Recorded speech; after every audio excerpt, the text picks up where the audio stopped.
Bonjour, bonsoir à toutes et tous, c'est Elsker pour l'épisode 67 de Parlons Constitution. Aujourd'hui on se demande, faut-il conserver la grâce présidentielle ?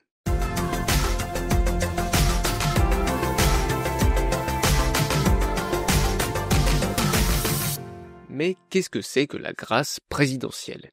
Qu'est-ce que c'est que la grâce ? La grâce, c'est soustraire un condamné à l'exécution de la peine ou d'une partie de la peine prononcée contre lui. On parle de remise de peine. Ou alors, c'est substituer à cette peine une peine plus douce. Par exemple, si on parle d'une peine de prison, ça peut être substituer cette peine par une peine de prison moins longue ou par des travaux d'intérêt généraux, des amendes, ce genre de choses. On parle alors de commutation de peine. Attention, par contre, la grâce n'efface pas le casier judiciaire. La condamnation reste bien sur le casier judiciaire. C'est sur la peine qu'elle agit, soit par une remise de peine, soit par une commutation de peine. Aussi, on ne parle que de peine de sanctions pénales, pas de sanctions civiles ou administratives, comme des amendes administratives. Attention aussi à ne pas confondre la grâce avec l'amnistie. L'amnistie, c'est autre chose. L'amnistie, elle efface la condamnation. On parle d'oubli. Et donc ça efface aussi toutes les peines rattachées à cette condamnation. Il n'y a pas commutation ou remise de peine. Non, là c'est remise de peine complète. Et même on efface la condamnation du casier judiciaire.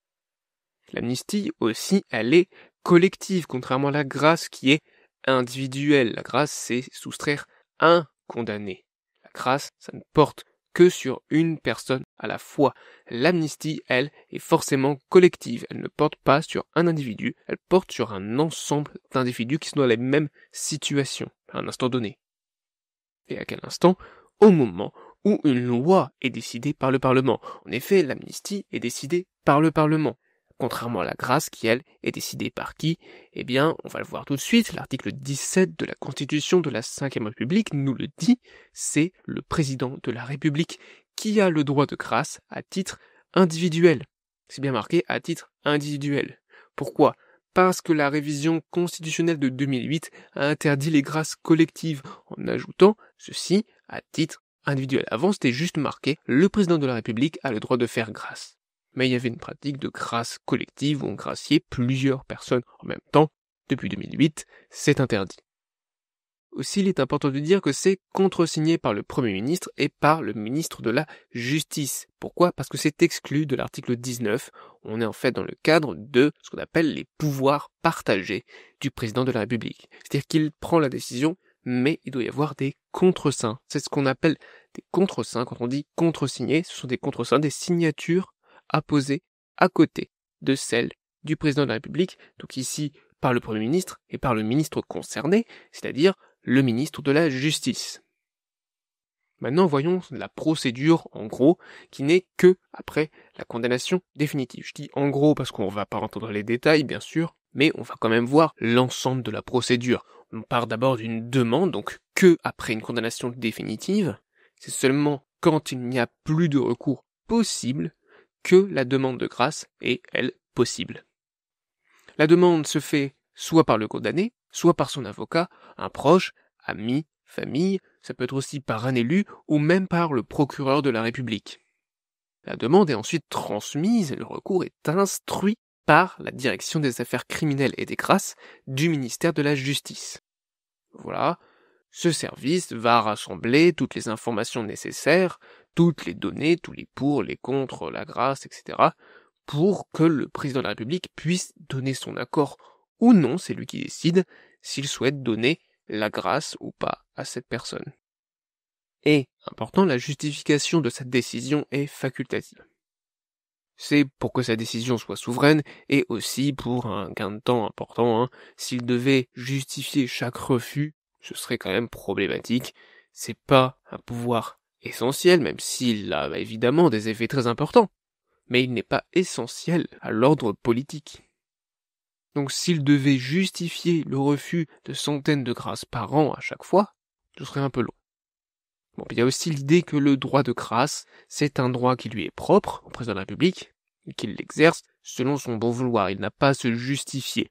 Même si bien sûr, il faut qu'il y ait eu une demande avant. Mais il n'a pas à se justifier sur les raisons de son refus ou de son acceptation s'il souhaite faire grâce à une personne. Une fois que l'accord a été donné, il y a signature du président de la République. Et les contreseins, ici je vais faire la transposition à ma vision politique constitutionnelle qu'on a dépeinte dans cette série Temps par la Constitution. Donc c'est plus un Premier ministre, mais c'est des directeurs. Il y a 3 directeurs, je le rappelle. Et donc ici ce seraient les contreseins d'au moins 2 directeurs, c'est-à-dire la majorité simple de cette tête de l'exécutif, de cette tête, ou plutôt de ces 3 têtes au sommet du gouvernement. Les 3 directeurs, il faut qu'il y en ait au moins 2 qui contresignent, ou alors un seul en cas de vacances d'un directeur, ou plus. Bien sûr, quand on parle de vacances, ceux qui n'ont pas l'habitude, ils vont se dire, mais s'il part en vacances, pourquoi est-ce que ce serait seulement un seul qui devrait signer? Non, la vacance, c'est pas ça. La vacance, c'est lorsque un directeur, ou un président de la République, ou peu importe qui est en vacances, non, c'est pas la personne qui est en vacances, c'est le poste qui est vacant, il n'y a plus de représentant de ce poste. Pourquoi? Parce que soit la personne est malade, gravement malade et plus en capacité d'exercer ses fonctions, soit parce que la personne est décédée ou enlevée. C'est pas la personne qui se la coule douce sur la plage, non, c'est pas ça. Donc s'il y a au moins un des 3 directeurs qui n'est pas là, qui est décédé, qui est gravement malade, qui est empêché, on dit aussi, eh bien dans ce cas-là, un seul des 2 directeurs ou le seul directeur restant doit contresigner. Et s'il n'y a plus aucun directeur, eh bien, c'est pas possible. Le président de la République doit d'abord nommer au moins un directeur, et, en toute logique, 3 directeurs, pour que tout ceci, toute la machine gouvernementale puisse refonctionner. Et s'il ne reste que 2 directeurs, et que les 2 directeurs ne sont pas d'accord, eh bien, c'est le directeur qui préside, directeur président, qui a une voix prépondérante, qui décide en cas de désaccord entre les 2 directeurs qui restent. Voilà, donc ça, c'est vraiment en cas de problème. Sinon, la règle standard, c'est au moins 2 directeurs, et bien sûr, comme actuellement, le ministre de la Justice.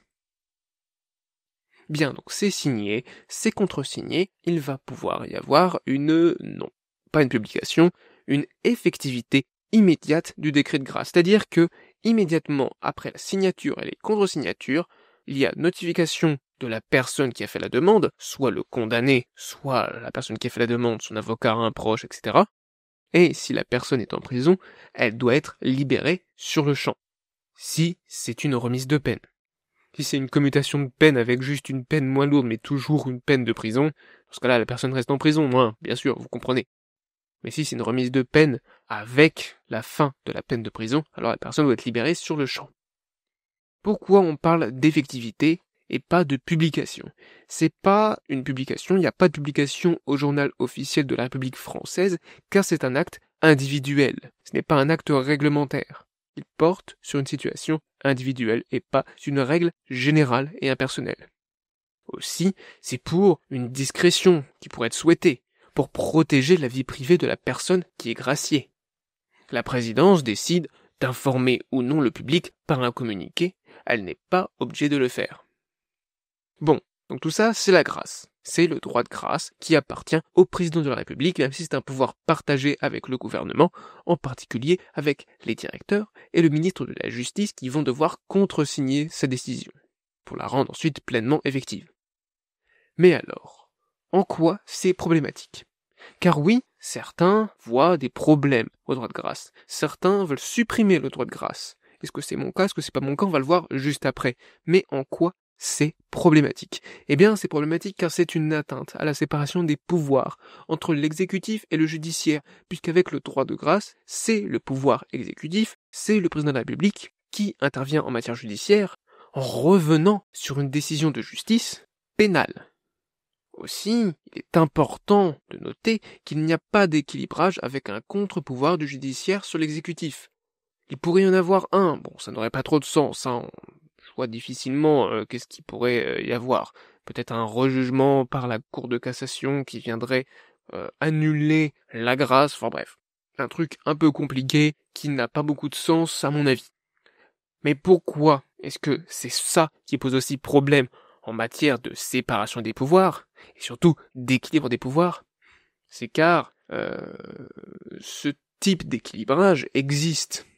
Ce type d'équilibrage existe notamment entre le gouvernement et le Parlement. Avec quoi? avec l'Assemblée nationale qui peut censurer le gouvernement, mais le gouvernement qui peut dissoudre l'Assemblée nationale. Ce qui permet un équilibre entre les deux. Voilà, l'équilibre des pouvoirs d'action, un réciproque l'un sur l'autre. Là, c'est pas le cas. Là, l'exécutif revient sur une peine qui a été prononcée. Le pouvoir judiciaire ne peut rien faire en retour. C'est ça qui pose problème. C'est ça qui est vu comme une atteinte à la séparation des pouvoirs. Mais c'est pas le seul problème. Il y a aussi un risque de tension sociale. Surtout si c'est employé avec un intérêt personnel. Par exemple, un président de la République qui viendrait gracier un de ses amis. Une personne de sa famille politique. Un grand patron. Pour qui il aurait travaillé juste avant. Ou pour qui il travaillera après. C'est-à-dire que la tension sociale peut intervenir après, si la personne qui a été graciée devient, après le mandat du président de la République, un collaborateur du président de la République qui passerait dans le privé.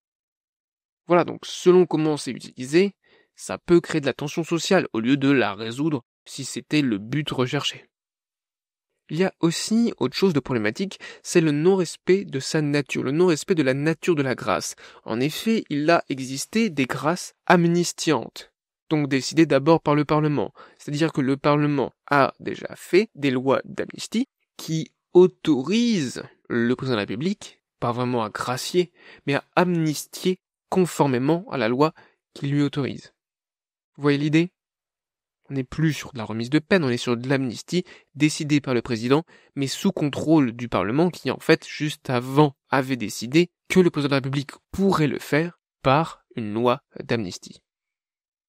Il y a aussi un autre problème, c'est le même problème avec les amnisties individuelles, c'est-à-dire des lois d'amnistie qui n'agissent que sur une seule personne. Alors que le principe de l'amnistie, c'est quoi ? On l'a vu tout à l'heure, c'est qu'elle est collective, oui. Enfin, il y a un autre problème, c'est le risque de libérer des personnes potentiellement dangereuses pour autrui ou pour la société. Le président de la République peut faire des erreurs, peut faire une remise de peine, une commutation de peine sur une personne qui est encore dangereuse, où la grâce n'aurait pas dû être possible, car son état psychologique ne le permet pas, ou car la personne est tout simplement dangereuse encore, avec des pulsions meurtrières par exemple, ou d'autres choses de ce type. Bien, donc on vient de voir pourquoi est-ce qu'il faudrait supprimer la grâce présidentielle. En quoi est-ce qu'elle est problématique. Maintenant, on va voir pourquoi il faudrait la garder. En quoi est-ce qu'elle est positive. En quoi est-ce qu'elle est utile, intéressante. Donc, pourquoi faudrait-il garder la grâce présidentielle? En fait, c'est un pouvoir honorifique lié à la dignité de la fonction de président de la République, qu'il a depuis très longtemps, qui certes hérite de la fonction de chef de l'État sous l'Ancien Régime, donc du roi. Aussi, il est important de noter que c'est un pouvoir rarement utilisé de nos jours. Son utilisation a très fortement diminué ces dernières années, on le voit ici par ce graphique qui n'est pas complet, je vous mettrai dans la description un lien vers l'article de Libération où j'ai vu ces chiffres. On voit que son utilisation a très fortement diminué, c'est l'effet de la fin de la peine de mort, puisque il y avait des remises de peine ou des commutations de peine sur des condamnés à mort avant la fin de la peine de mort, et aussi la fin des grâces collectives a fortement réduit, c'est logique, puisqu'il n'y a plus de grâces collectives, il y a beaucoup moins de monde qui sont graciés. Mais pas seulement, puisque la grâce collective, c'est 2008. 2008, on est encore dans le début du mandat de Nicolas Sarkozy. Pourtant, il a quand même fait, en moyenne, 49 grâces par an. Hollande, ensuite, c'est déjà beaucoup moins. Et Emmanuel Macron, ensuite, en a fait très peu. Donc on voit que c'est une pratique qui a tendance à se perdre. Donc c'est un pouvoir qui reste honorifique, la dignité de sa fonction de président de la République, mais qui perd de son utilité. Pourtant, il en reste une. Et on verra après. Et je ne suis pas pour qu'on limite en nombre, au cours du temps, cette grâce. S'il intervient, pour une raison ou une autre, des raisons qui justifieraient des grâces en nombre au cours d'une année, il ne faudrait pas qu'une limite arbitraire de 10 par an, 20 par an, 150 par an vienne poser problème. Non. C'est pas logique avec cette idée de pouvoir honorifique du président de la République, de pouvoir moral, entre guillemets, au-dessus de la mêlée du président de la République qui viendrait, gracier une personne, ou plusieurs. Mais pas en même temps, hein. Vous avez compris, pas de grâce collective. Autre chose importante, ça peut apaiser des tensions sur une affaire très controversée. Ça peut créer de la tension sociale, on l'a vu avant, mais ça peut aussi faire tout le contraire. Ça peut permettre d'apaiser des tensions, notamment si une affaire pose débat sur la culpabilité d'une personne, ou si l'opinion majoritaire est plutôt favorable à la grâce d'une personne, même si ça doit pas être l'opinion publique qui juge, il peut y avoir un lien. Je pense notamment à différents cas ici, Alfred Dreyfus, bien sûr, tout le monde sait ce qui s'est passé, je vais pas revenir dessus, ou même l'affaire de Jacqueline Sauvage. Bref, ce type d'affaire très controversée, où une grâce peut être justifiée et a été justifiée en fait au cours de l'histoire, puisqu'il y a eu des grâces pour ces personnes-là. Aussi, la grâce peut rétablir une équité. Si un jugement paraît a posteriori, donc c'est-à-dire après le jugement, un peu limite, au vu des preuves retenues, ou si les peines sont jugées trop lourdes pour le président de la République, notamment selon le comportement ou l'état de santé du condamné après en prison. Une personne condamnée à 30 ans de prison, peut-être qu'à la fin, une grâce peut être justifiée car la personne est alitée, car la personne est mourante, et qu'elle a eu un comportement exemplaire pendant des dizaines d'années de prison. Il y a plein de cas différents. C'est toute la difficulté de la grâce, et c'est peut-être aussi pour ça que se pose la question de garder ou non la grâce.